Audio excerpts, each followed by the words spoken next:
Pobble who has no toes had once as many as we. When they said, "Some day you may lose them all," he replied, "Fish fiddle-dee-dee."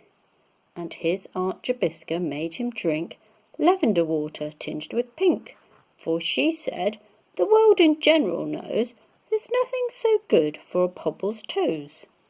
The Pobble who has no toes swam across the Bristol Channel, but before he set out he wrapped his nose in a piece of scarlet flannel, for his Aunt Jobiska said no harm can come to his toes if his nose is warm, and it's perfectly known that a Pobble's toes are safe, providing he minds his nose.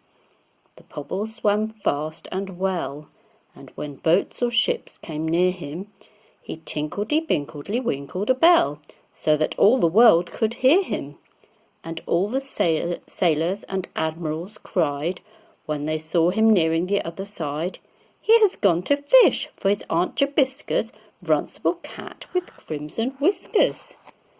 But before he touched the shore of the Bristol Channel, a sea-green porpoise carried away his wrapper of scarlet flannel, and when he came to observe his feet, formerly garnished with toes so neat, his face at once became forlorn, on perceiving that all of his toes were gone.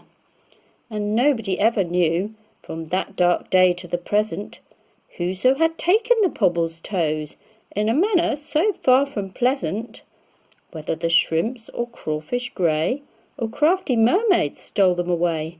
Nobody knew, and nobody knows, how the Pobble was robbed of his twice 5 toes.